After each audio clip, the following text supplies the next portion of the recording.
E se os alicerces do seu futuro fossem de algoritmos? É assim que um engenheiro de software constrói a própria carreira. Com a graduação à distância em Engenharia de Software da Unicesumar, você garante seu lugar no mercado superaquecido da tecnologia e inovação.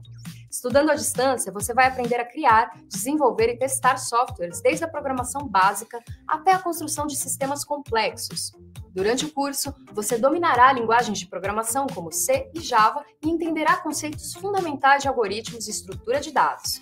Com aulas e atividades 100% online, você utilizará recursos em tempo real para aprender lógica de programação com a mão na massa, realidade aumentada para desenvolver aplicações imersivas, inteligência artificial para criar soluções inovadoras e robótica para explorar o mundo dos circuitos digitais. Em 4 anos, com o diploma em mãos, você será o profissional que as grandes empresas e startups procuram, com possibilidade de trabalhar home office e receber ótimos salários. Então não perca tempo, matricule-se na graduação EAD em Engenharia de Software da Unicesumar e comece a programar o seu futuro agora.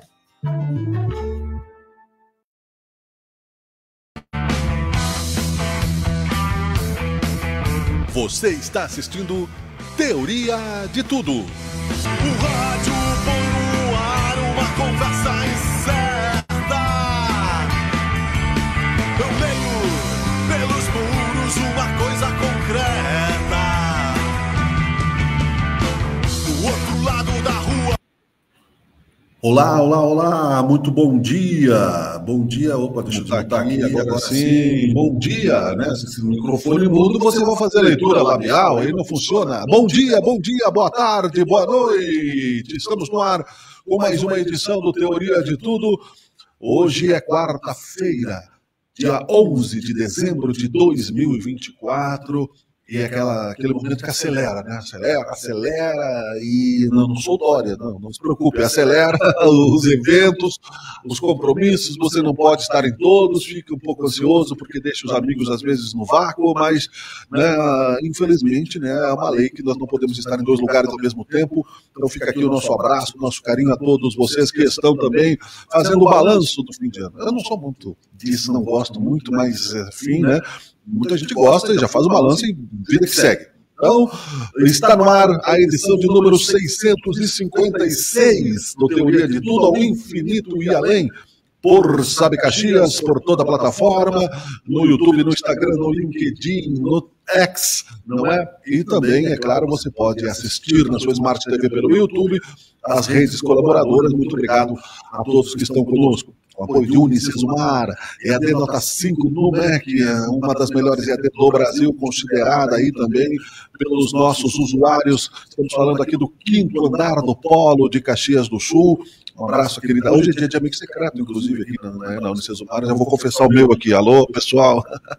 Não tem nenhum pudor, nenhuma ética no amigo secreto. Né? Não vai, se a corrupção começar no amigo secreto, onde é que vamos parar? Já pergunto para o meu convidado, daqui a pouquinho eu vou apresentar ele, professor Paulo Périco, ex-vereador, consultor. Olha, temos um programa muito legal pela frente, né, sobre história, política, geopolítica, filosofias. Muito legal. Você que está na nossa audiência, você que está na nossa pós-audiência, sendo que o programa fica gravado ad eterno, enquanto existirem redes sociais e luz, não é? Porque, enfim, sem isso nada funciona. Você poderá nos ouvir, desde o programa número 1 no YouTube e no Facebook, estão todos eles na íntegra. Então, o nosso bom dia, boa tarde, boa noite fica registrado justamente por isso. E, é claro, alguns destaques para que você faça um recorte na história do que está acontecendo hoje no Brasil e no mundo, se você estiver vendo o programa também no futuro. Temos o apoio da Unicesumar, da Rapcode, da CPR, Rodas e Pneus. Temos o apoio da Agrícola Juriti, Mecânica Tecnicar, Bangu Pub e Restaurante, Mecânica São Eloy, a Mari Tondelo também. Você que não passa na prova do Detran, faça um cursinho com a Mari, você vai entender né, a nova visão de trânsito. Amigos queridos que fazem parte aqui, e também é Total Informática.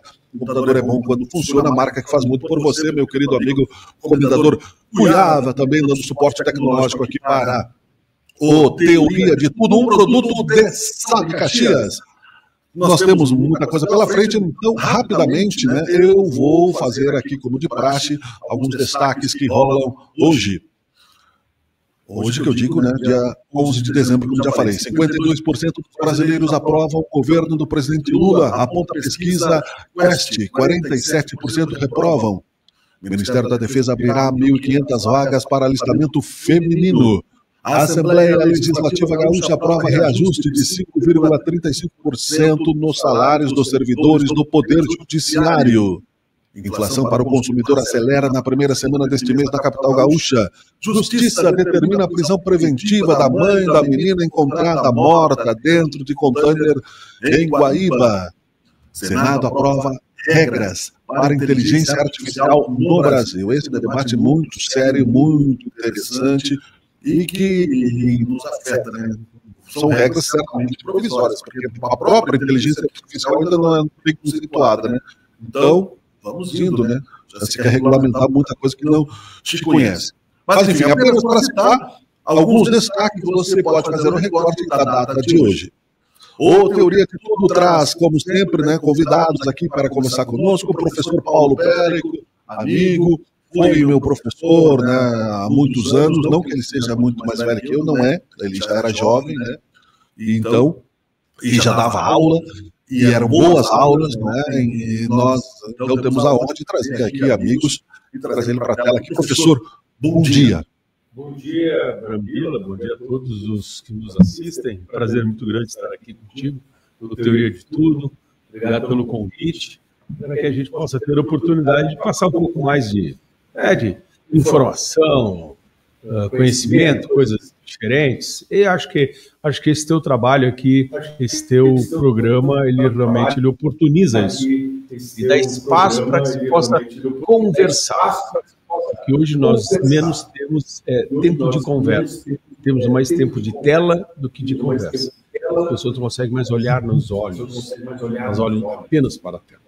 Então, muito obrigado pelo convite, Brandon. Seja bem-vindo, professor. Vamos falar só um pouquinho, mas vamos falar só um pouquinho mais perto. Eu sei que direcionar uma voz potente, eu tenho uma voz potente de professor, mas só para que a gente fique. Eu não me rendi à geração de TikTok. Não me rendi. Encontro bons conteúdos na internet. Eu cito seguidamente um programa aqui, Inteligência Limitada, que ele faz podcast com as pessoas de 3 horas, 4 horas, e tem muito isso em São Paulo, né? Que não é uma tendência, cada um faz o que gosta, mas aprofundar conceitos é importante, né, professor? É muito importante, Brambila, e cada vez mais, infelizmente, nós estamos deixando de aprofundar conhecimentos, estamos tendo uma superficialidade de debate, de conversas, de ideias, onde elas ficam muito polarizadas, ou você é a favor, ou você é contra, não é assim. Na verdade, nós temos que ter o que? Nós temos que ter o bom senso de analisar ideias antagônicas, fazermos uma síntese dessas ideias antagônicas para que a gente possa seguir o caminho. Mais ou menos hoje nós estamos num momento muito crítico da história política brasileira e mundial. Porque, veja só, ou você é direita ou você é esquerda. Quando, na verdade, o rio, ele tem seu curso normal, o rio. Quando ele enche, ele radicaliza, ele vai para o lado da margem da direita e para a margem do lado da esquerda. Só que depois, quando este rio ele retorna ao seu leito normal, ele está no centro, que é o bom senso.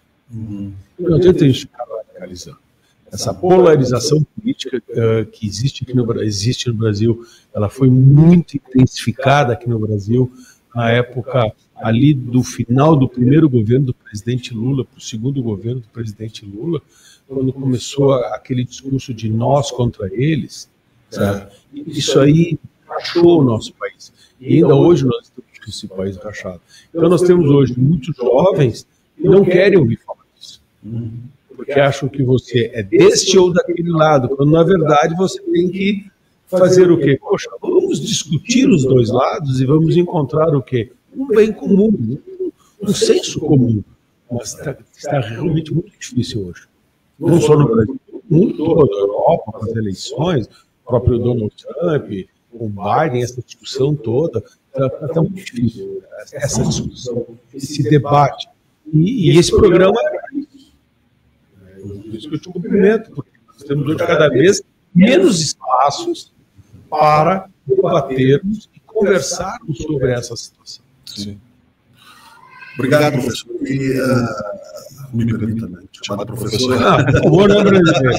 Faz tanto tempo, a gente é muito amigo, porque professor, a gente é gente jovem, mas a gente é muito amigo, mas isso é um prazer, tá? Para mim é uma referência, é uma protocolar. Mas é um prazer como profissional a gente ser reconhecido como um ex-professor. Isso é muito.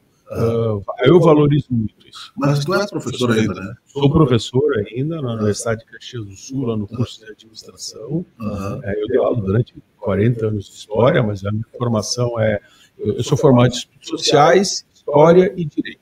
Depois eu fiz pós-graduação em História da América Latina, e já trabalhava com História do Brasil, no Mutirão, no curso de vestibular. Também dei aula lá no início, lá na UFS, também de História, no Departamento de História e Geografia. Como depois, na época, eu trabalhava na área do marketing do Mutirão, então eu pensei, eu tenho que me aprofundar mais academicamente no conhecimento na área mercadológica. Eu fiz pós-graduação na FGV, primeira turma aqui de Caxias do Sul, aqui em Caxias do Sul, e depois eu fiz um mestrado na PUC, em Administração e Negócios, com foco mercadológico.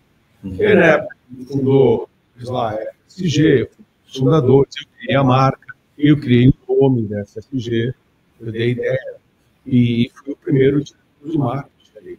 Então aí eu comecei mais para a gestão, certo? Mas nunca deixei de dar aula de história. Eu deixei de dar aula de história fazendo 5 anos nesse vestibular. Então foram 38 anos, todo semestre, com meus alunos lá nas provas de vestibular, acompanhando os familiares. Realmente é uma experiência incrível de vida, né? Muitos me encontram, não envelheci, não envelheci. É que eu continuo trabalhando com jovem. Certo? Eu vejo meus colegas formados em Direito, que foram para a área jurídica, realmente envelhecidos, desgastados. E como eu sempre trabalhei com jovens, só eu envelheci na sala de aula. Claro. Porque o meu cliente, lá o meu aluno, sempre tinha lá seus 17, 18, na universidade, 23, 24 anos. Só eu que aumentava a idade. Sim. Então, nesses 40 anos de profissão, a gente passou por várias gerações, por vários estilos de música, de moda, de falas, de características. Então, isso tudo é um aprendizado. E com isso, a gente não para no tempo. Claro. A gente está sempre se reavaliando, se modernizando. Ou pelo menos para tentar ficar no diálogo dos alunos. Senão, realmente, fica um professor velho em idade e velho mentalmente. Quando, na verdade, a gente sempre tem que estar se reavaliando e repensando. Tudo é muito holístico, né? Todas essas áreas, tu deve ter percebido já há mais tempo também, todas elas se interligam em algum momento, né? Na área dos negócios, na área do marketing, na própria história da sociedade. Eu vi o professor, o filósofo, né, o Luiz poder falar exatamente a mesma coisa que tu, porque tu é do marketing, tu sabe, né? Tu é consultor, tu dá aula de marketing. Sim, dá aula de marketing. Essa questão da convivência das gerações, por exemplo, é um problema. Nós estamos ficando mais experientes, com mais saúde. Aí vai lá o baby boomer, né? Geração X. Sim. E aí, como é que convive, né? Por exemplo. Justamente, é o que a gente conversa muito com os alunos hoje, de 22, 23 anos, que já são da geração Z, e a gente coloca para eles, vocês vão entrar num trabalho em que vocês, é a primeira vez na história que nós teremos 4 gerações trabalhando dentro de uma organização. Nós teremos o Baby Boomer, até os anos 64, por aí, e a geração X, depois os milênios, a geração Z, e a geração Y, e agora de 10 a 12 anos, que é a chamada geração Alfa. Então, logo nós vamos ter quase 5 gerações trabalhando numa organização. E esse confronto de ideias e de cultura, realmente, é muito complicado esse confronto de ideias e de cultura. Então, o próprio o próprio jovem, o próprio também o pessoal da geração Baby Boomers, tem que saber conviver com essas ideias diversas. Quando a gente fala em ideias diversas, estamos falando não em diversidade, como se diz em SG, certo? Diversidade de ideias, de pensamentos, de cultura, de estilo de música. E de forma de funcionamento do cérebro, né? Justamente. E mudou muito. Mudou muito isso. Então, os mais, né, os 50 mais, por exemplo, 60 mais, eles têm que tentar compreender essa meninada que está chegando aí.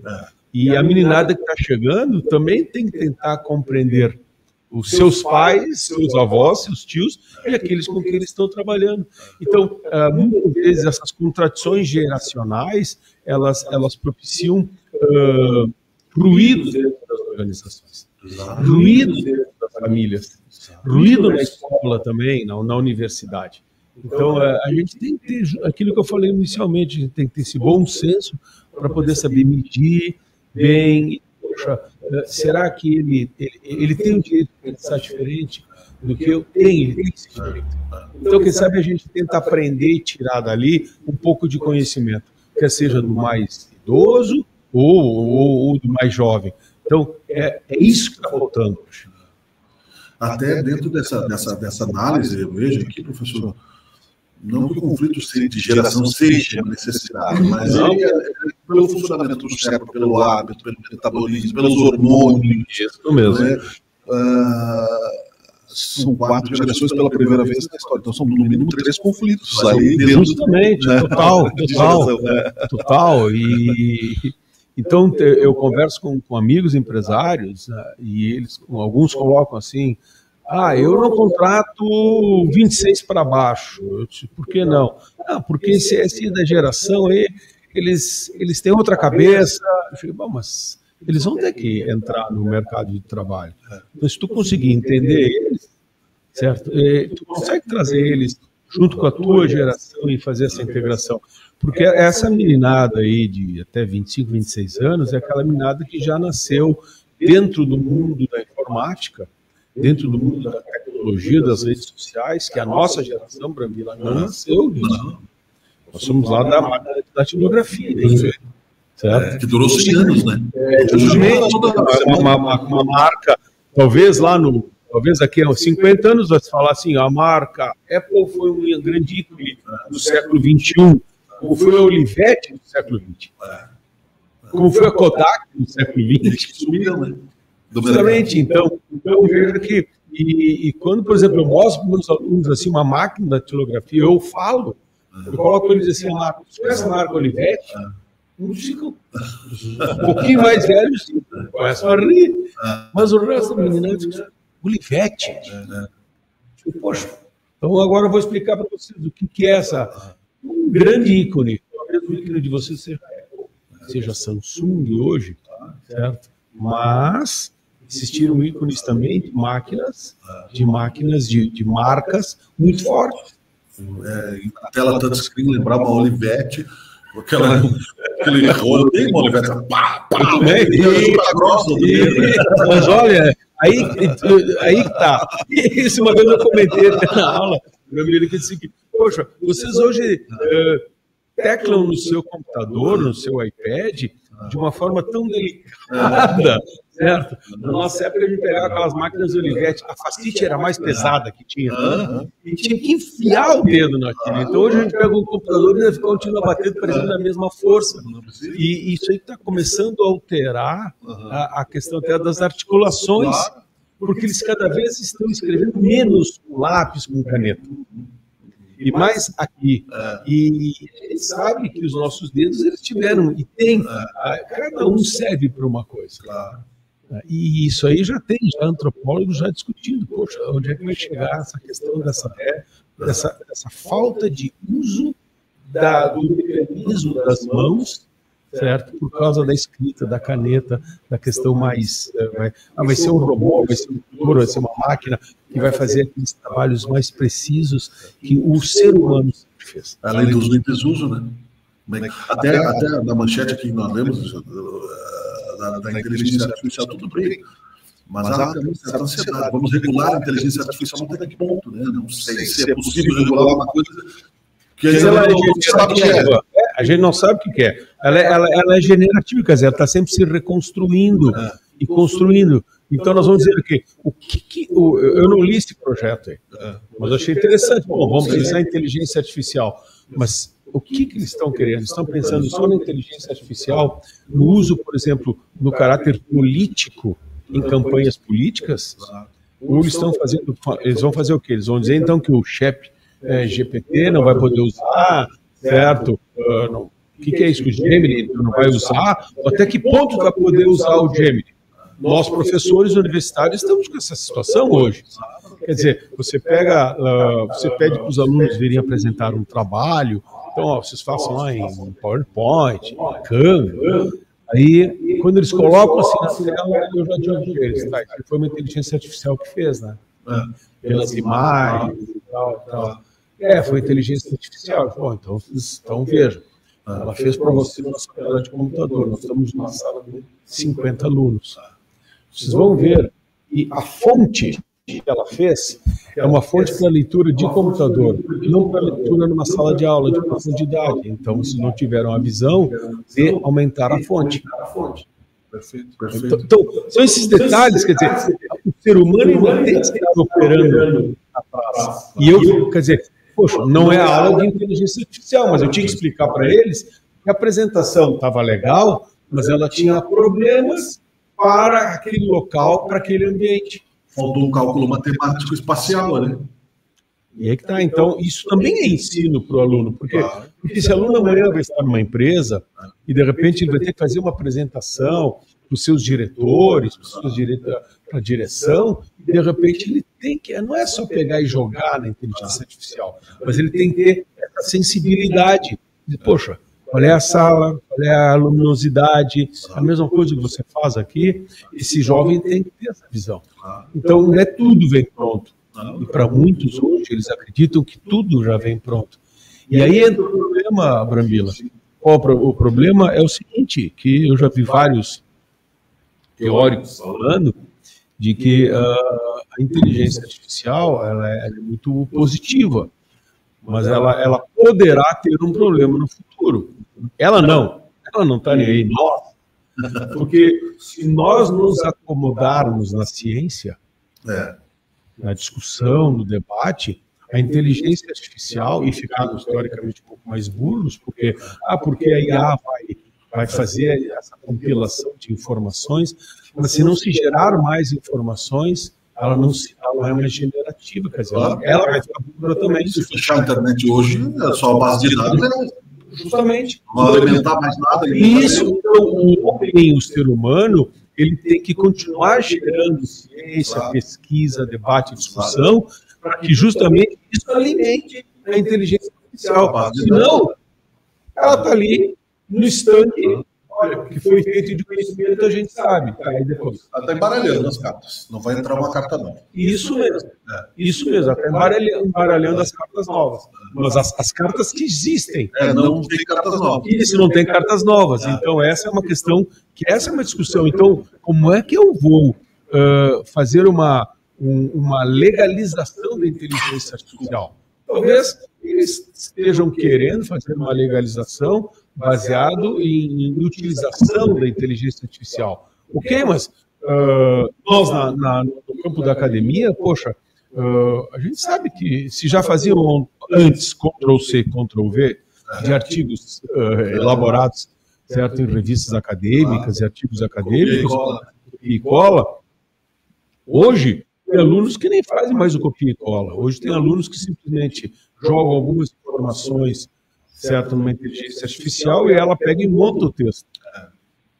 Para o professor está cada vez mais difícil, porque são textos muito bem elaborados. Só que a gente tem que ler com calma e dizer, opa, peraí, de onde é que foi tirado isso aqui? Conhecendo o aluno, né? Qual é o grau de... Isso mesmo, eles não se tocam, essa palavra, eles não se tocam. Certo? Eles não percebem. Eles não se tocam. Porque, tá pronto, legal, vou mandar o trabalho. Aí você diz, mas um pouquinho. Aqui tem termos que não fazem parte do diálogo corriqueiro daquele aluno. Então, essas palavras, ele não é usual. São palavras que vêm de outras pessoas. E ele não botou a citação. Então, Isso acontece muito no EAD. sim, Como aqui na UCESUMAR, que é bem focada no EAD, quando tem os trabalhos do EAD que tu exige do aluno, é muito Ctrl-C, Ctrl-V, e começa a entrar a inteligência artificial. E aí o professor tem que estar atento. Ó, isso é plágio, isso é plágio, isso é plágio. Então, é melhor ser mais simples e mais sincero do que forçar. Porque no mercado também não vai dar problema, né? É óbvio, é o que eu falo. Você pode estar copiando, falando, fazendo com que outros façam por você. Tá bom, Ganhar o diploma. Você vai ter o diploma, os 2, 3 colegas vão ter o mesmo diploma. Qual será o diferencial competitivo de vocês lá na hora de um trabalho? Não é o diploma ele é importante, é vital. Mas se 3 diplomas forem apresentados da mesma universidade, de 3 colegas, o diferencial de vocês, ele será sim o papel, mas agora vai para a entrevista. Agora vamos conversar. Agora vamos ver até onde vai o teu conhecimento. Onde é que tu busca a tua leitura? E essa é a primeira pergunta que eu faço para os meus alunos na universidade. O que é que vocês leem nas suas férias acadêmicas? Quais livros vocês estão lendo? Aonde vocês buscam a informação? O conhecimento? Onde é que vocês estão buscando? E é desanimador. É mesmo. Desanimador. E aí, tem alunos que leem livro, legal, eu digo, pessoal, qualquer livro, qualquer livro, não precisa ser o foco da nossa disciplina, do foco da sua profissão, romance, poesia, literatura, não importa, você tem que ler. Onde é que você busca informação? Você busca onde? Você busca em algum jornal diário, algum telejornal, certo? Não, podcast, onde é que você busca? E eu tenho um aluno que ele veio falar comigo depois de umas 2 semanas, ele disse assim, sabe, porque depois que tu falou aquilo na aula, onde é que eu buscava informação, eu comecei a pensar realmente que eu não buscava informação. E aí, como é que tu vai te formar em administração, em gestão, se tu é uma pessoa que não conhece o que acontece no mundo, no teu país e no mundo? Tu é uma pessoa que, eu tenho que estudar essa matéria. Sim, mas aquela tua visão holística, tu usaste antes essa palavra, tu tem que ter essa visão aberta para o mundo. Então, por isso que eu falo, eu continuo trabalhando com história, com geopolítica, porque o conhecimento da geopolítica, o conhecimento da história, abre a cabeça da pessoa para que ela tenha uma visão, sabe, e geografia geoespacial, geohistórica e geopolítica. Porque agora é o seguinte, todo mundo pergunta, é a Síria, Sim, ninguém quer nada sobre a Síria. É um problema na Síria, agora tem que saber o que é a Síria. Eu me lembro quando eu estava no Mutirão, eu e o Nandi, saudoso Nandi, professor Nandi, grande, nossa senhora. E nós não estávamos em aula quando chega a notícia do ataque às Torres Gêmeas. Sim. Ele estava na sala dele, ele era o nosso diretor pedagógico, eu era do marketing. E eu tinha uma televisão assim, na nossa sala do marketing. E eu disse, que notícia é essa? Não, parece que, não se sabe se teve um ataque. Tinha dado o primeiro avião na primeira Torre Gêmea. Aí peguei a cadeira de rodinha, trouxe o Nandi para minha sala, liguei a televisão, e ficamos vendo, ao vivo. E aí entra o segundo avião. Parecia replay para muita gente, né? Justamente. Nossa, foi uma loucura aquilo. Então, aquilo ali, e aí, Brambila, tu imagina, começou os nossos telefones, o pessoal começou a ligar para nós, a UX TV, a Rádio Caxias, a Rádio São Francisco, a Difusora, a RBS TV, começaram a ligar para nós para pedir o que era, né, Osama Bin Laden, o que era Al-Qaeda, o que estava acontecendo, porque absolutamente todo mundo estudou isso na escola, todo mundo estudou e passou batido. Não caiu na prova. Não isso deu para bola, não precisa aprender. Aí acontece um fato desses. Bom, Brambila, eu e o Nandi ficamos toda aquela tarde, até a noite, eu e ele andando pela cidade, nós dois, em todos os veículos de comunicação, para poder explicar o fato, o porquê do fato e o que tinha acontecido e por que tinha acontecido. Que é uma briga de 2000 anos. Né? Aí que tá. Que é o que a gente olha hoje lá na Síria. Não é a Síria em si, mas lá é uma briga histórica de nacionalidades, etnias e religiões diferentes. Então essa é a visão. Não é apenas a Síria, tem vários grupos internos, tem várias correntes religiosas, e tem povos ali que discutem muito as suas origens, sua história. Então realmente é complicado, mas pelo menos a gente tem a possibilidade de poder levar isso para o público e para o público poder dizer o seguinte: bom, eu sei alguma coisa, mas eu volto naquela questão para o aluno, pro estudante, para o jovem hoje, futuro gestor. Se você não tem essa visão do que acontece no mundo, o que acontece no mundo hoje, você pode dizer, não tem nada a ver comigo. Não, pode ter, porque pode impactar em preços de commodities, preços de produtos finais, em logística, e isso tudo pode impactar a tua empresa aqui de tarde, daqui a pouco. Claro, aumenta o custo, né? Aí o pessoal, por que aumentou o custo disso? Não, cara, aumentou porque talvez houve uma crise política, uma guerra em determinada região, e lá produzem tal produto que a tua empresa depende. O conceito de commodity já é superficial para a maioria das pessoas. Não sabe porque tem muita gasolina lá do lado do mundo e aqui vai aumentar o pão. Justamente.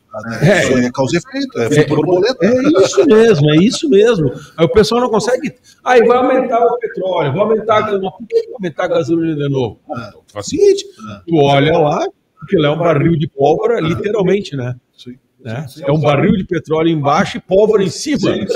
Se pegar fogo, E aí nós temos o quê? Nós temos uma região muito complicada politicamente e uma região muito rica em commodity, no caso, né, de fontes energéticas como o petróleo e o gás. Então, essa é uma questão geopolítica muito preocupante. Por que Putin estava lá com a Rússia? Por que o Irã tem interesses? Se ele um outro lá politicamente, né? Justamente. Então, e o pessoal tá. Eu dei aula, né? Eu participei desde o ano passado, já três momentos numa área que a Universidade de Caxias do Sul tem, que é o UF Sênior, que são são encontros para pessoas de mais de 55 anos. Foi a primeira vez na minha vida que eu fui convidado para conversar, na verdade, com pessoas da minha idade. Sim. Foi a primeira vez na minha vida que eu tive alunos da minha idade. Claro. Foi uma experiência impressionante. Então, eram 27, 29 senhoras de mais de 58 anos, e eu trabalhei só com história do Brasil, história mundial e geopolítica. E muitas formadas, professoras. Porque não é pouco, né?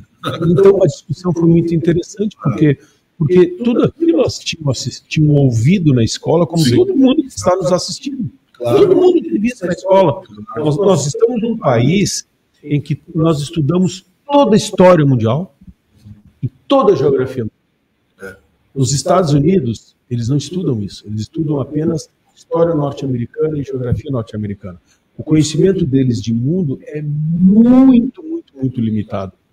Então, os nossos estudantes brasileiros, eles têm toda essa visão. Eles ouviram falar disso, certo? Mas nunca se aprofundaram, isso aqui não tem nada a ver comigo.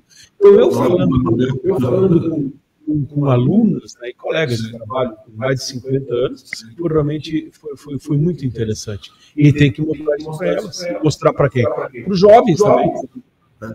E ainda, dentro dessa ideia da inteligência artificial, essa retroalimentação, se não for alimentada por eventos como esse que tu citaste, do raciocínio, da experiência, né? A máquina mental é a maior de todas. Eu sou cristão, Deus criou, né? E nos deu a chance de evoluir pelo livre-arbítrio, pelas escolhas. Né? Então, por isso que a gente tem aí, né, professores e alunos.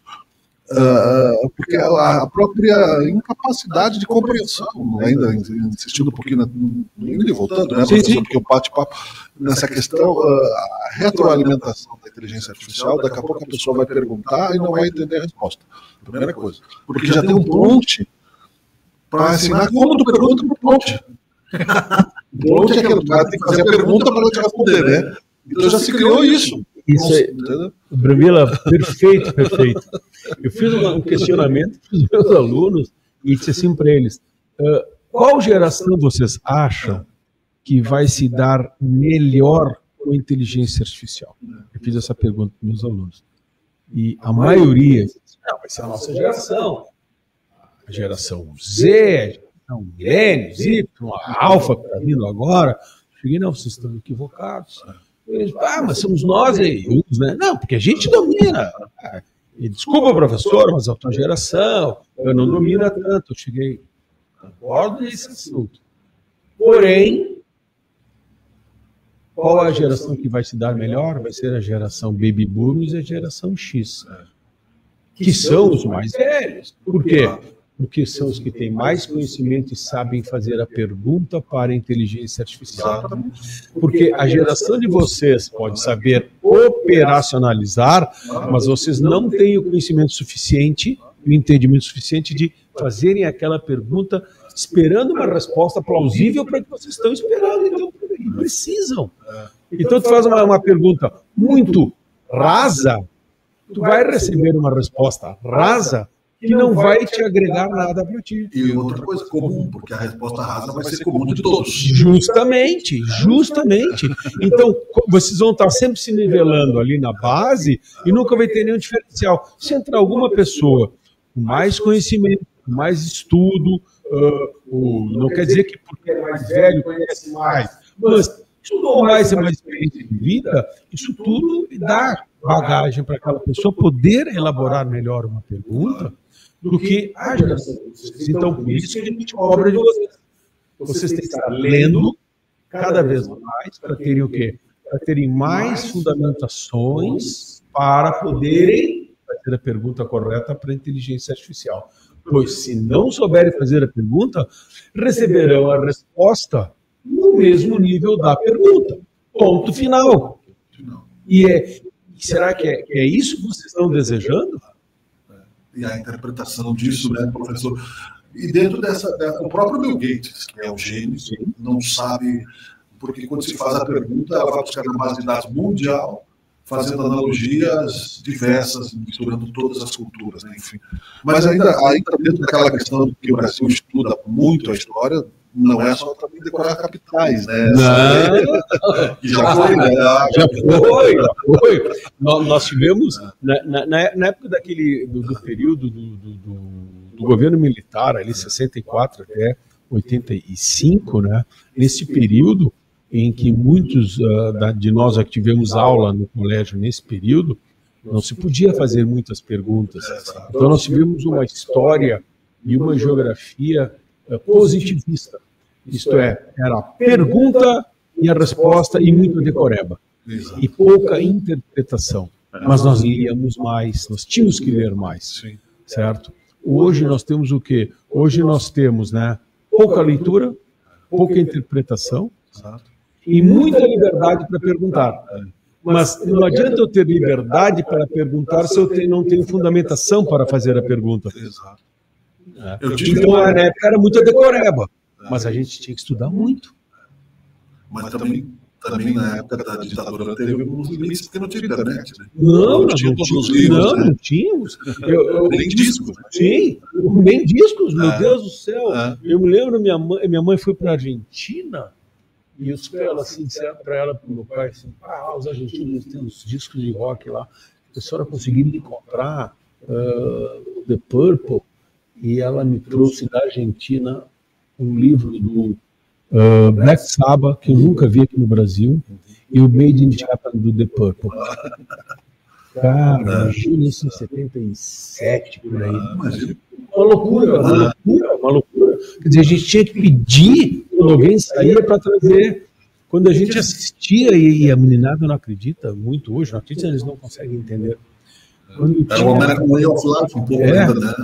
A gente, quando vinha uma palhinha de 30 segundos do show daquela banda que nós adorávamos, a gente ficava extasiado. Claro. Hoje tu tem 2 horas de um show daquela tua banda que tu amou, que tá ali no YouTube, graça, tranquilo. E aí vira uma mamada eletrônica e falta curadoria, professor. Porque eu passei por 3 adolescências diferentes. Né? Não a minha foi a mais terrível, mas eu digo dos filhos. Né? Dos filhos, é bem isso, a gente passa a nossa e dos filhos juntos, isso mesmo.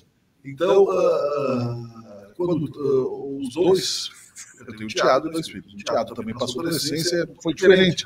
Mas os meus filhos, eu chamava eles de filhos do Google, porque eles sabiam tudo. Eu não sei se eles queriam me provar, e eles sabiam estereotipadamente, às vezes, ou por conceitos imaturos, e até eu consegui um certo respeito, de olha, não é bem assim e tal, e deixar o... Foi difícil. Mas veja só, um fato aconteceu comigo para corroborar com o que tu estás colocando. A minha filha devia ter, acho que uns 9, 10 anos, e ela fazia inglês, e a professora, no livro de inglês, apareceu lá a Estátua da Liberdade, e a altura da Estátua da Liberdade. E aí ela perguntou assim, qual é a altura do Cristo Redentor? Muito bem. Minha filha chega em casa, meu filho tinha uns 14 anos, estava no computador dele. Muito inteligente. E aí minha filha disse assim, pai, qual é a altura do Cristo Redentor? Olha, tá, pai, professor de geografia e de história, eu não vou saber qual é a altura do Cristo Redentor, da estátua, né? Sim. Certo? Não, mas eu vou pesquisar na minha enciclopédia. Eu falei. Na Barça? Aí ela disse assim, não, eu vou na internet. Eu disse assim, muito bem, tu vais na internet e eu vou na minha enciclopédia. Legal. Ela foi na internet, colocou lá, eu não me lembro qual é que era a altura certa, e eu peguei o livro do Cristo Redentor na minha enciclopédia, que era 43, uma coisa assim, 47 metros, né? Era mais ou menos isso.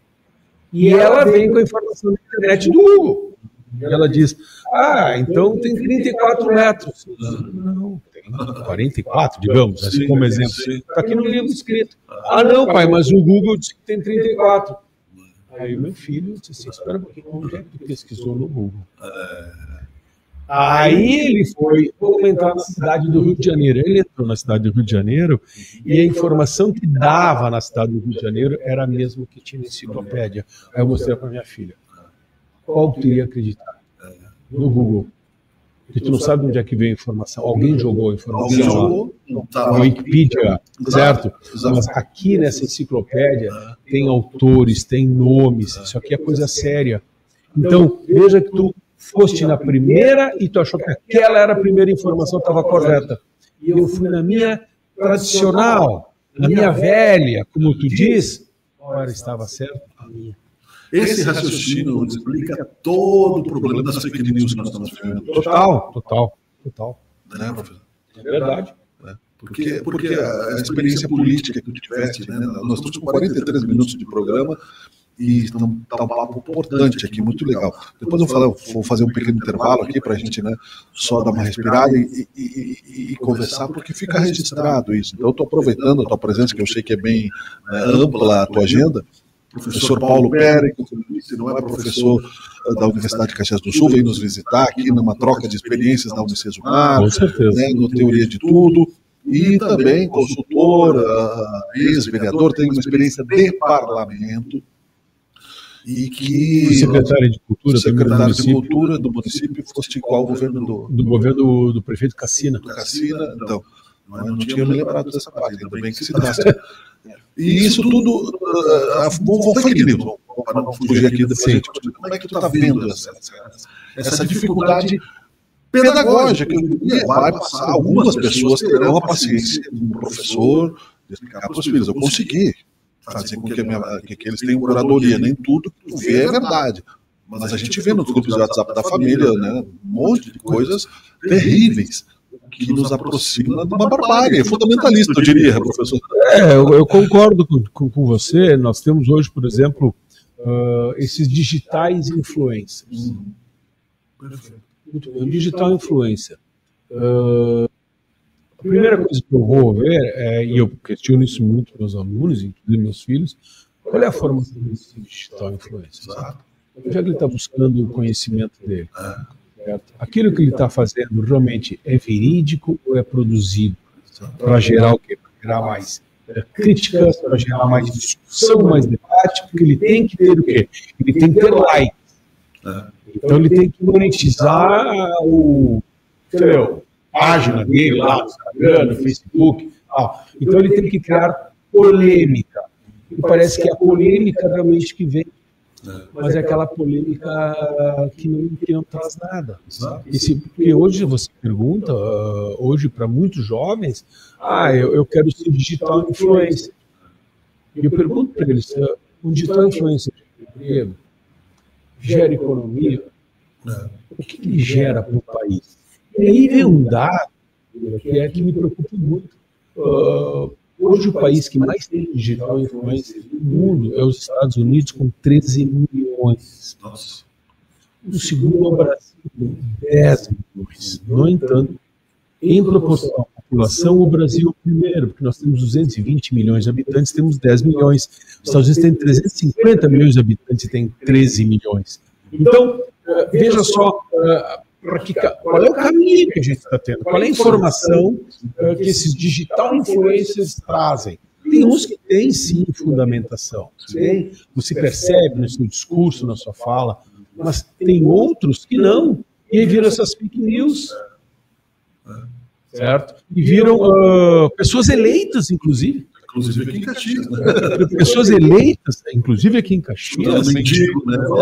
Sabe, fazendo aquelas filmagens que eu pergunto ao cidadão, o que aquilo agrega para a sociedade, certo? Aquilo agrega para quem? Aquilo é crítica pela crítica. E com patrocínio. Eu perguntei para o cliente se ele queria ter no comércio dele o público de uma pessoa que gosta de filmar gente pelada na frente da escola. Isso mesmo. Eu não quero no meu restaurante gente que gosta de consumir esse tipo de coisa. Né? Então, a ética está se perdendo também. Isso também é falta de ética, falta de moral. E tem muitos desses digitais influencers que produzem coisas para gerarem a crítica e gerarem a discussão, e que, no fundo, você vai ver é um fake news. Claro. Que não é aquela imagem que foi produzida, foi montada. Sim, certo? Sim. E tem muita gente consumindo isso. Infelizmente, muita gente consumindo isso. Não é só a geração mais jovem, mas e acreditando nisso. Eu acho até que os jovens ainda são mais fáceis de serem administrados com uma certa curadoria do que os mais antigos. Correto. Tem tias no YouTube de 92 anos, coisas. Como é que vai dizer para uma pessoa de 92 anos que ela está errada? Não, está errada. Isso, está equivocada. A gente vai querer explicar para ela, eu estou de saco cheio de explicar. Eu acredito assim mesmo. E ele vai fazer o quê? Não tem o que fazer. E, na verdade, quem está ganhando é quem está do outro lado da telinha produzindo aquela inutilidade cultural. O Mamãe Falei é um dos casos bem sérios, né? São Paulo, se elegeu deputado, foi lá na Ucrânia, se envolveu com prostituição, foi caçado por falta de decoro parlamentar. Né? E era um cara que também, ele já chegava buscando briga. Tu é um professor, tu é um vereador, tu é um secretário, ele já chegava no teu ringue, não chegava numa ética. Né? É verdade. É aí que tá, o cara já vai de vítima. Isso, ele já vai direto para polêmica, para virar vítima. É bem isso mesmo. Então ele gera polêmica para virar vítima. E aí, então, aquele com quem ele está gerando a polêmica é o mal. E ele é o cara do bem. E aí eu pergunto, o que essa pessoa, caso essa pessoa vá para o mundo da política, quando a gente fala o mundo da política, nós falávamos antes, né, Brambila, o mundo da política não pode se generalizar como sendo o mundo do Congresso Nacional ou do Palácio do Planalto ou Brasília. Quando se fala em política, ciência política, discussão política, debate político, debate de ideias políticas e não radicalizações. Para que a gente... não posso contrair, né? Isso, porque o contraditório ele é importante, ele é interessante na sociedade, o contraditório. Mas a radicalização ela não vai chegar a nenhum caminho, porque nós teremos dois polos sendo radicais. E que agem no marketing político, na minha visão, igual. Os dois, isso, igual. Tanto a esquerda como a direita, igual. eles utilizam o marketing político da mesma forma. Por isso que a gente fala muito, digamos ali na área do marketing, né, quando citam assim, aquele profissional lá, ele é marqueteiro. Eu gostaria aqui de colocar um ponto. Marqueteiro é aquele, eu chamaria de profissional de marketing, mas aquele profissional de marketing que faz politicagem para politiqueiros é aquele que é o marqueteiro. Ele faz marketing para politiqueiros, para aqueles que querem se usar de ações e ferramentas de comunicação para poderem alcançar o poder e se perpetuarem no poder. E que não tem nenhum objetivo de caráter social, cultural, nada. É aquela pessoa que quer só chegar ao poder político. Entendeu? Ele está contratando um marqueteiro. É que nem um médico que só quer operar, um cara de seio. Só quer operar, mas onde é que está o conhecimento? A ética. Não, eu quero. Não, e se precisar e não precisar, eu faço cirurgia também. Também temos isso na medicina. No direito, no jornalismo. Isso, no direito. Nós vamos entrar nas justiças aqui. Poxa, isso é falta de ética. Isso é falta de ética. Então, uma das primeiras coisas que eu também falo nas minhas aulas, no caso da gestão, eu digo para vocês, eu escrevo muito pouco no quadro, eu escrevo a palavra ética.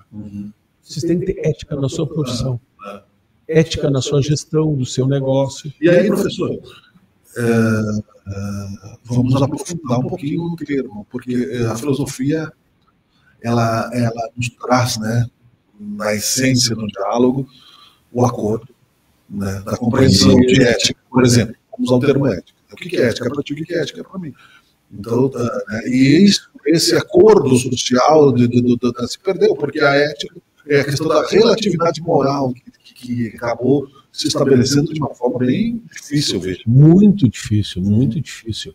Porque a ética é o que você pensa, que você deseja, e a moral é muito o que a comunidade acredita. Essa comunidade é muito moralista. Não quer dizer que ela é ética, ela é muito moralista. E isso é intrínseco, mas está ficando muito complicado para as pessoas entenderem. Desgastado, né? Desgastado. Então, por exemplo, na política existe a falta de ética, porque você olha ou vê ações de políticos totalmente com falta de ética. As pessoas não têm ética política, certo? E você vai ver a vida delas, elas também não têm moral na sociedade. Mas, às vezes, você vê essas pessoas chegando a cargos políticos. Porque não usaram nem de ética, nem de moral para alcançar aqueles cargos políticos. Os eleitores são iguais. E os eleitores são os mesmos. É isso, os eleitores são os mesmos. Então, às vezes, eles acreditam... hoje, eu digo que pelas redes sociais, as pessoas estão... necessitando, é uma coisa muito louca, mas as pessoas necessitam ouvir, ver alguma coisa que elas desejam ouvir e ver porque elas acham que elas precisam daquilo.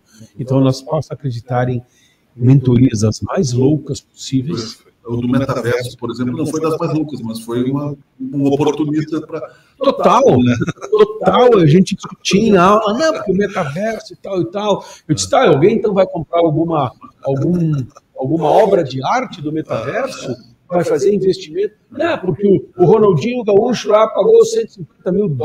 Não, o Ronaldinho, aquela do macaco lá, com a banana e tal. Sim, ele pagou. Não, ele não pagou, pessoal.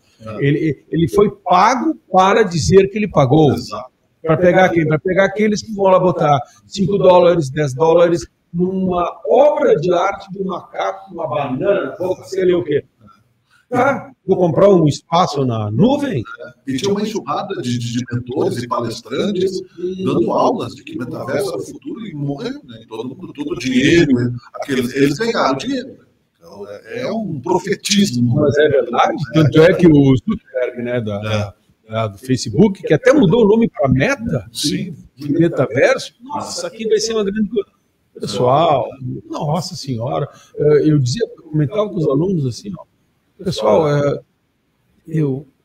você pode comprar o ingresso do show, seria do Pink Floyd, né, do David Gilmour, que vai tocar lá no Japão, e que pode assistir no metaverso e tal. Espera um pouquinho, cara. Eu vou pagar uma coisa para achar que eu estou lá no show, eu vou no YouTube, boto na minha televisão o show dele, assisto sem pagar. Eu não preciso ter como é que é o metaverso, tem um avatar. Tem um avatar e tem dois sentidos. Tem dois sentidos. Que sentido eu tenho de estar lá ouvindo aquilo? Audição e visão, não só. E eu não estou sentindo absolutamente nada sobre aquilo. Não tem. E a Denise Fraga teve uma palestra do metaverso, ela disse uma coisa certa, né, porque ela foi crítica, aqui teve aqui uns anos atrás. Ela disse, em algum momento a pessoa tem que levantar da cadeira para ir no banheiro. Então, quer dizer, aquilo era, né, foi uma caricatura dessa sociedade tecnológica que eu acho que politicamente a gente está vivendo por falta, professor, ouvindo aqui na nossa aldeia, do diálogo político partidário dentro das empresas. Sim. Nas escolas também, porque, por exemplo, o Senado quer regrar a inteligência artificial para manter poder, para ter um protagonismo. É óbvio.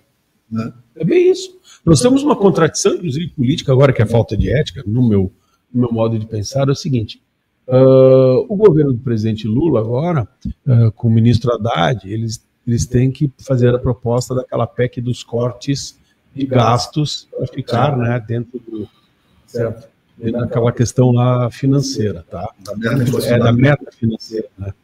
E aí então dizem que vão lá cortar 76 bilhões. Muito bem. Veja a contradição e a falta de ética. Isso tem que ser aprovado pelo Congresso Nacional. O corte de gastos tem que ser aprovado pelo Congresso Nacional. No entanto, o Congresso Nacional negocia com o governo federal para ter mais emendas impositivas de 10 bilhões. Então, olha só que contradição.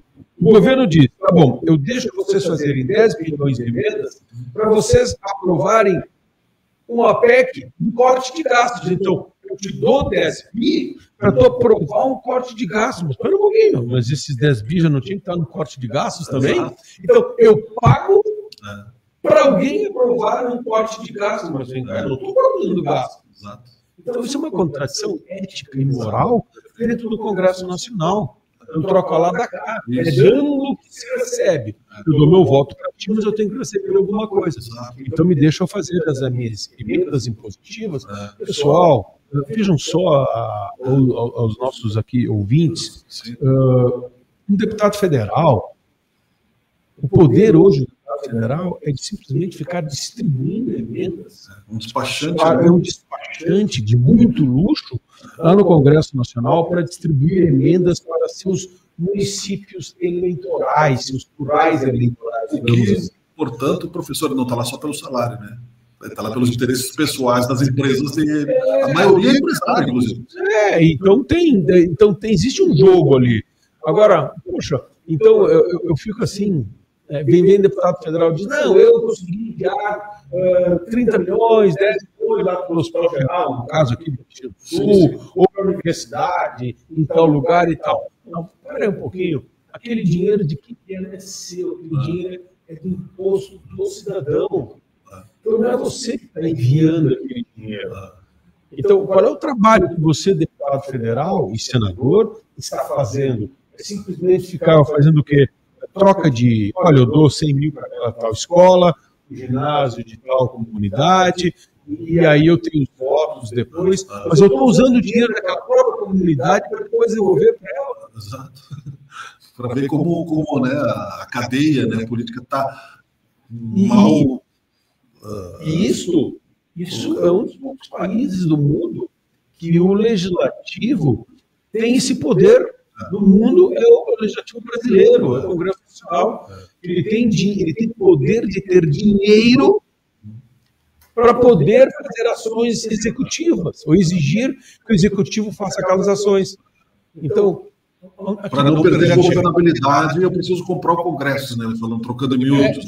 Eu dou as emendas. Vocês podem fazer as emendas impositivas, emendas de relator, que agora está proibido, emendas das bancadas dos estados.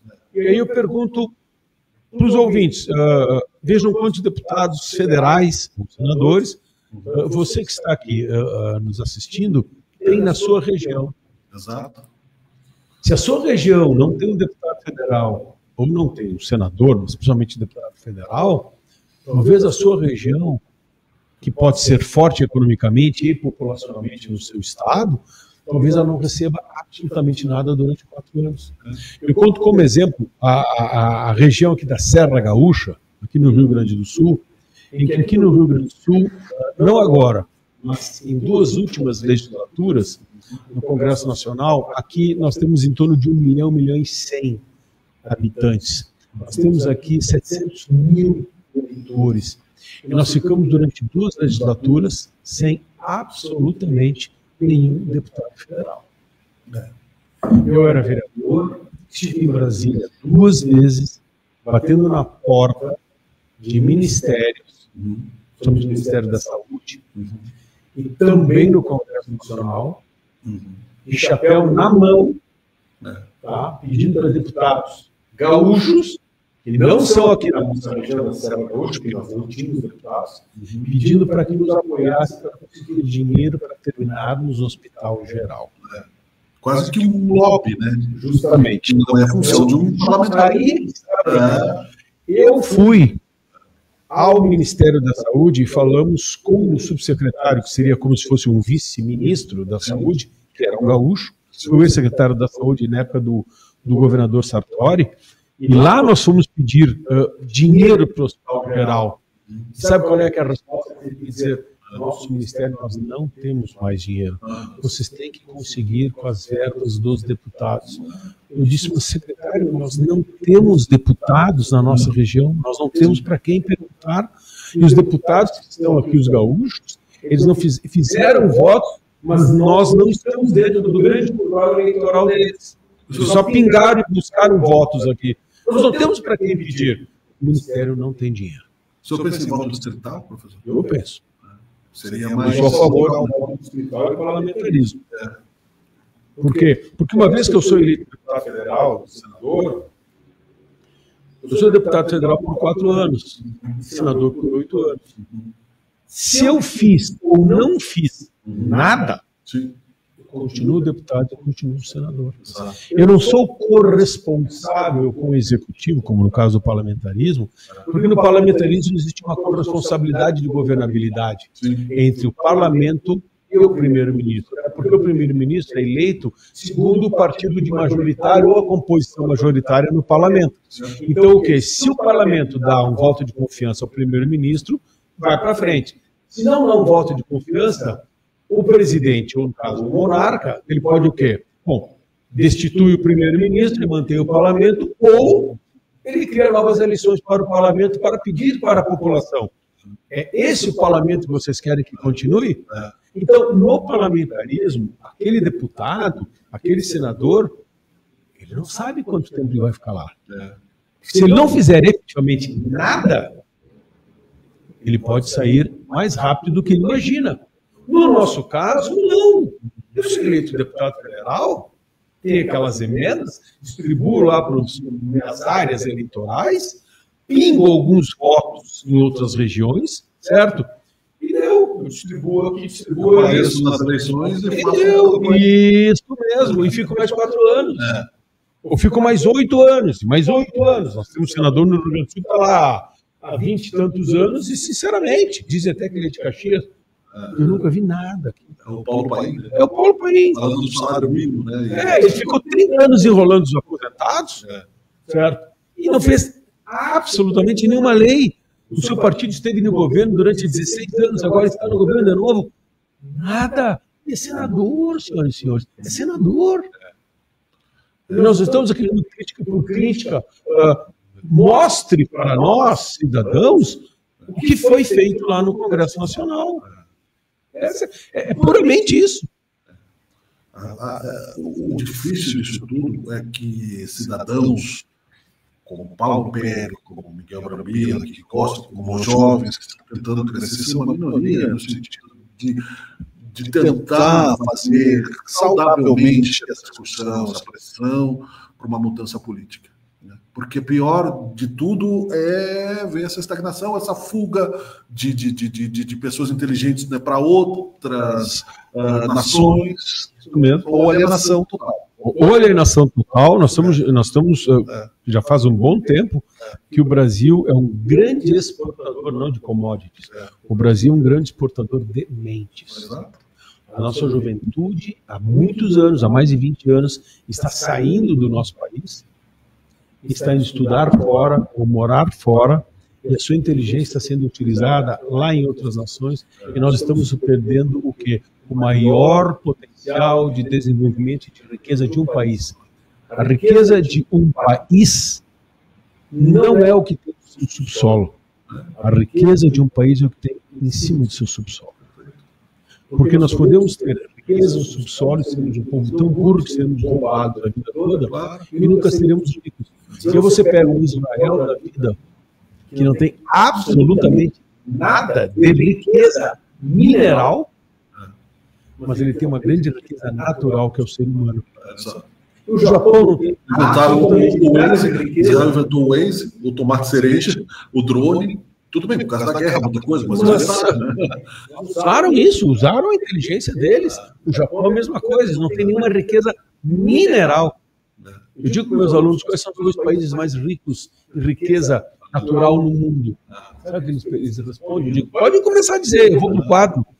E todos dizem Estados Unidos, Brasil, Rússia, África do Sul, uns até dizem Venezuela, pelo amor de Deus. O que eles pensam, Brambila? Eles pensam apenas em riqueza mineral. Está no subsolo. Justamente, o pessoal, um país rico não está no subsolo, um país rico está acima. Os dois países mais ricos naturalmente é Japão e Israel. Sim, por causa do padrão, né? Geraram uma necessidade que se dentro da cabeça. E há a necessidade de, professor, aqui, para a gente caminhar aqui, temos tempo, uns 15 minutos para a gente caminhar a nossa conversa, que poderia durar. Vou fazer capítulos daqui, vou botar capítulo 1, a gente trazer mais gente, fazer um diálogo, né, e outras vezes nós vamos aqui, porque né, há uma questão delicada, porque daqui a pouco você está com um carro com as rodas frouxas. Eu vejo isso quando eu tive grupos musicais, então uns queriam uma coisa, outros, então você acelera, o carro, as rodas caem. Então você, o Japão tem um ponto de suicídio, porque o padrão é muito alto. Então os jovens que não atingem, então, tem que ter cuidado nessas coisas. Né?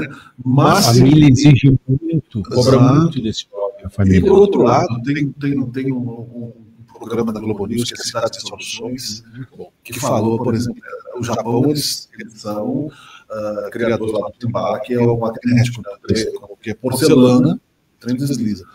Essa pesquisa tem na Universidade do Rio de Janeiro parada por causa de falta de dinheiro. Não é por causa de falta de... O Miguel Nicolé. Sim, Miguel não é cabeça, ele é uma das grandes cabeças brasileiras. Né, professor? Mas falta de dinheiro, melhor, falta de alocação correta de dinheiro, porque dinheiro o Brasil tem. Exato. Porque, por exemplo, tem esse dinheiro lá nesse projeto. No entanto, lá na época do governo da presidente Dilma, ela montou aquele projeto do trem-bala Campinas-Rio de Janeiro, com 2 bilhões, criou uma estatal com funcionários e nunca saiu 1 metro daquele trem-bala. E nós estamos pagando ainda isso hoje. Quer dizer, dinheiro tem. Intenção está onde? Olha o que aqui em Porto Alegre, quando foi feito aquele espaço ali na parte da cidade baixa de Porto Alegre, que era aquele trem, como é que é o aeromóvel, que foi colocado só nas Filipinas, o aeromóvel. Um projeto dos anos 70, certo? Que o Porto Alegre poderia ter seu primeiro metrô de superfície, que seria o aeromóvel, e não teve. Não teve interesse. Eu vou botar aqui um aeromóvel.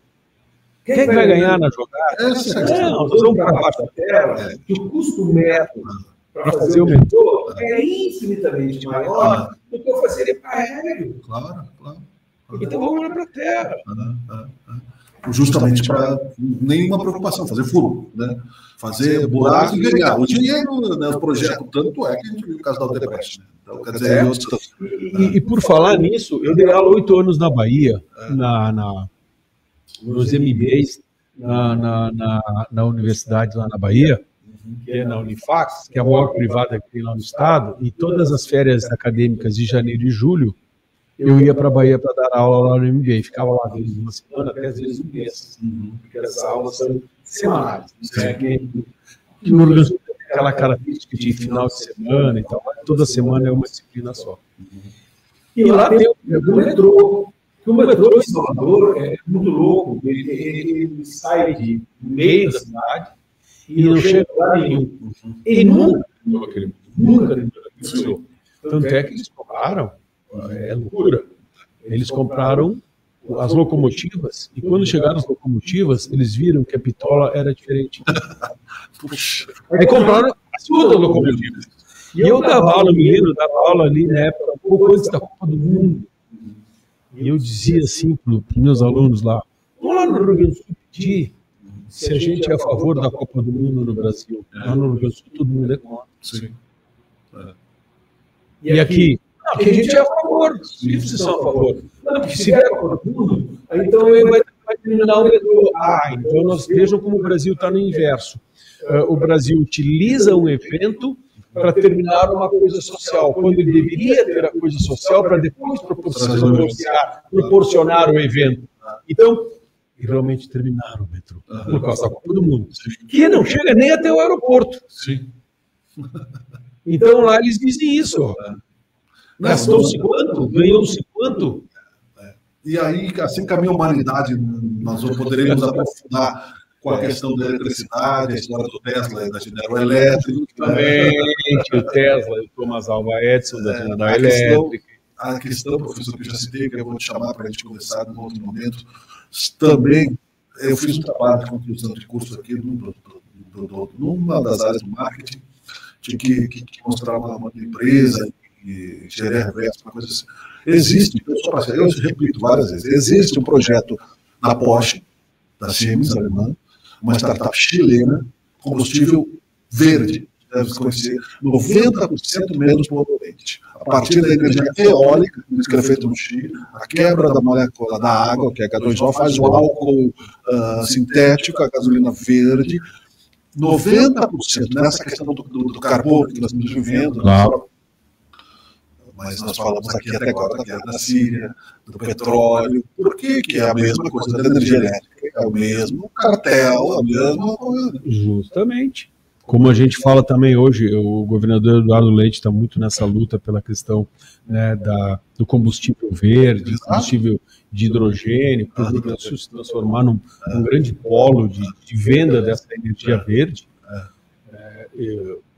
É uma tendência. Isso hoje tem que ser realidade, No Rio Grande do Sul, os ventos que tem aqui, todo mundo, quem é gaúcho sabe o que são nossas praias aqui no Rio Grande do Sul. Justamente se a gente fizer aqui a possibilidade legal de fazer offshore, certo, no mar ali, meu Deus do céu, imagina a energia eólica no mar. Santa Vitória do Palmar, eu conheci lá porque eu trabalhava com as irmãs aqui do Colégio de São Carlos. As irmãs do Colégio de São Carlos, elas têm um Colégio São Carlos de Santa Vitória do Palmar. As irmãs calabrinianas, elas têm aqui em Caxias, em Farroupilha, e esse lá de Santa Vitória do Palmar, ele é uma escola praticamente assim, não paga, ela é uma escola quase que pública, então ela é mantida pela província, né, pelas irmãs calabrinianas.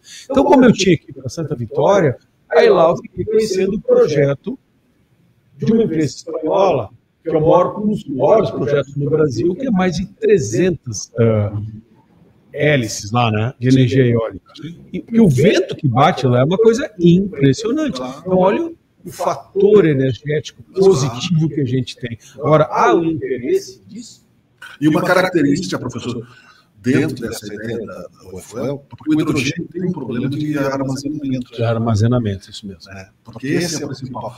Essa energia verde, ela pode ser usada no carro como ele está, nos aviões como ele está, nas baterias como ele está. Então, por uma transição energética para a energia solar, Certo. Porque o carro elétrico não é também a solução. Não é a solução. Eu não vejo como solução. Porque ambientalmente nós estamos dando tiro no pé, mas já E tem o detalhe: os elementos, os compostos, os componentes dentro daquela bateria são tirados todos de terras ricas, terras pretas. Certo? Então, poxa, a gente tira daqui para botar uma coisa para depois de um tempo essa bateria ser devolvida de novo para o solo, mas já poluída. E nós já estamos enfrentando a crise do silício, na questão do chip, porque tudo tem chip. Isso mesmo. Então, lítio, silício. Então, eu eu acredito ainda que essa energia verde, ela é o futuro. Sim, ela é com certeza o futuro. Eu não vejo. Existe interesse, né, Brandila? Interesses de quem hoje vende, por exemplo, a parte de carregadores elétricos, certo? Existe esse interesse para automóveis elétricos. Mas eu falava com um colega meu que trabalhou muito tempo na China, e ele dizia o seguinte, que por que a China foi para a questão do carro elétrico? A China foi para a questão do carro elétrico não por uma questão propriamente ecológica, que eles não são, porque como eles dependem da energia do petróleo, e eles viram que teriam problemas no futuro pela questão do custo do petróleo que eles precisam, eles disseram, nós temos que trocar a nossa matriz energética. E aí, então, eles desenvolveram o carro elétrico, por isso que lá é muito valorizado o carro elétrico. Eu vi ontem uma reportagem, a BYD já se tornou a terceira empresa do mundo de automóveis, e ela produziu o ano passado, este ano aqui, e vendeu este ano já 6 milhões de automóveis, a BYD. Tem 200 mil aqui no Brasil, parados, porque eles tinham que desovar aqueles automóveis. Isso é a terra de transformação. É a indústria, né? O carbono, a sucata, ela não é 100% reciclável, e para reciclar ela também exige combustível, energia. Justamente. Ou seja... Não, e aí vem aquela questão. A outra pergunta é, hoje então nós vamos ter subsídio para a compra de carros elétricos. Tá bom, legal, nem fazer a Europa. Tá bom, então nós vamos comprar aí um BYD aí de 180 mil por 70 mil. Pô, maravilha e tal. Legal, você é o primeiro que comprou por 70 mil. Daqui a 3, 4 anos você vai vender por quanto? Qual é o preço desse carro daqui a 3, 4 anos? Você sabe qual é a capacidade da bateria? Alguém consegue vender bem o seu telefone celular usado? E do jeito que o conhecimento se transforma em marketing de tecnologia... Eu vou chamar um rápido intervalo aqui para a gente voltar para dar tchau, tá, professor? Legal. Nós estamos apresentando aqui o Teoria de Tudo, um rápido intervalo, você não pode perder porque o programa está sensacional. E se os alicerces do seu futuro fossem de algoritmos? É assim que um engenheiro de software constrói a própria carreira. Com a graduação à distância em engenharia de software da Unicesumar, você garante seu lugar no mercado super aquecido da tecnologia e inovação. Estudando à distância, você vai aprender a criar, desenvolver e testar softwares desde a programação básica até a construção de sistemas complexos. Durante o curso, você dominará linguagens de programação como C e Java e entenderá conceitos fundamentais de algoritmos e estrutura de dados. Com aulas e atividades 100% online, você utilizará recursos em tempo real para aprender lógica de programação com a mão na massa, realidade aumentada para desenvolver aplicações imersivas, inteligência artificial para criar soluções inovadoras e robótica para explorar o mundo dos circuitos digitais. Em 4 anos, com o diploma em mãos, você será o profissional que as grandes empresas e startups procuram, com possibilidade de trabalhar home office e receber ótimos salários. Então não perca tempo, matricule-se na graduação EAD em Engenharia de Software da Unicesumar e comece a programar o seu futuro agora. Eles vão chegar, porque eu sou aqui um lobo solitário, mas eles não apostam, porque como eles têm um custo muito alto de concessão, eles não apostam na rede social. coisa que a Jovem Pan já fez, uma que a Veja tentou fazer, mas não conseguiu, mas outra a Band já fez. Se já não dá mais para entrar na avenida, venha para o Porque CBR o que Rodas e a Atlântida, a Pneus. RBS faz um Comércio de pouco, rodas tá e fazendo. pneus novos Eles e mudam a Rádio usados. Caxias, Conserto esse espaço que eu rodas estou em falando. geral. Eu tenho uma grade de programação que eu não tenho. Posso assistir CBR Rodas e Pneus. mas no streaming, Não deixe o samba, streaming eu tenho várias bandejas de oferta. não deixe o samba acabar. O morro foi feito de samba. E aqui, por exemplo, tudo bem, o Facebook é casa alugada, né? Mas eu poderia, por exemplo, estar fazendo. Ou deve cumprir a reciclagem No mesmo e está canal. com dificuldade Então, na 3 ou 4, aprovação na quer prova dizer, teórica se o do meu- Detran, se o meu entre em ouvinte contato conosco. quer assistir Nosso a gente, método de se ele quer ensino é assistir no eficaz, esporte, poderia estar ajudando no você mesmo na canal, aprovação. fazendo isso. WhatsApp Então, eu posso ampliar os- Eles estão aprendendo a fazer isso agora, depois de um tempo. 845215. Ou nas redes Na verdade, mari.tondelo. não tem- Mari Tondelo, uma nova visão Não vai ter. de trânsito. Dar seu corpo é mais que comer, é uma experiência. Por isso, Eu no via Brasil, como você encontra o feudalismo. carinho de quem cozinha como O cara se ganhou a fosse para a concessão, sua família. tem ali uma Conheça o pobreza ao Bangu redor Pub e e o Restaurante, uma radialista é lá experiência o- especial. o sala, né? Sabor Bangu, cozinhando com carinho. do Nordeste e do Centro-Oeste. Alimentar seu corpo é mais que comer, é uma experiência. Por isso, no Bangu, você encontra o carinho de quem cozinha como se fosse para a sua família. Vamos lá, Conheça o professor. Bangu Pub e Restaurante, uma experiência especial. Sabor Bangu, cozinhando com carinho. Muito bem. Eu conversei Alimentar seu aqui com corpo o é professor mais Paulo que Périco, a gente tirou o comercial aqui que deu uma rebarba, professor, historiador, não, ainda assim, também, né? Sim, Livro, continua o indo. professor já lançou algum livro, não? Não. Não, eu escrevi os livros para o pré-vestibular, Ah, sim. que eram os livros de história do Brasil, Eu ainda tenho um, eu acho. né, que era para o pré-vestibular. Na época do mutirão, depois no apoio. Dei aula em módulo em Porto Alegre também, de história do Brasil, de geopolítica lá. Consultor, enfim, nós tivemos aqui um programa memorável para que você volte e vamos voltar outras vezes porque são muitos assuntos e precisamos conversar. Mas eu agradeço mais uma vez a tua presença e é uma honra para nós tê-lo aqui no Teoria de Tudo. Obrigado, Brambila. Muito obrigado pelo convite. Fico à disposição. Eu acredito que o conhecimento, não que a gente saiba mais que os outros, mas aquilo que nós conseguimos ter ao longo da nossa vida de conhecimento, que ele não fique só para nós, que a gente democratize esse conhecimento como tu está fazendo. Esse é o grande objetivo do ser humano. É democratizar o conhecimento, as informações e debater as ideias. Essa é...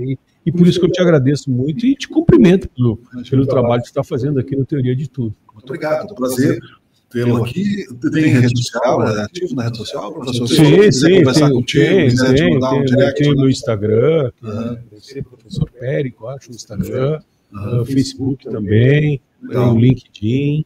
Vamos conversar mais. Vamos, com certeza. Teoria de Tudo fica por aqui. Muito obrigado a você que esteve conosco. Estou com a câmera trocada, estou olhando para cá, mas não era porque tem música lá no céu azul. Muito obrigado. Tchau, tchau. Até o próximo. É o Teoria de Tudo. Você está assistindo Teoria de Tudo. O rádio põe no ar uma conversa incerta. Eu leio pelos muros uma coisa concreta. Da Meba, o organismo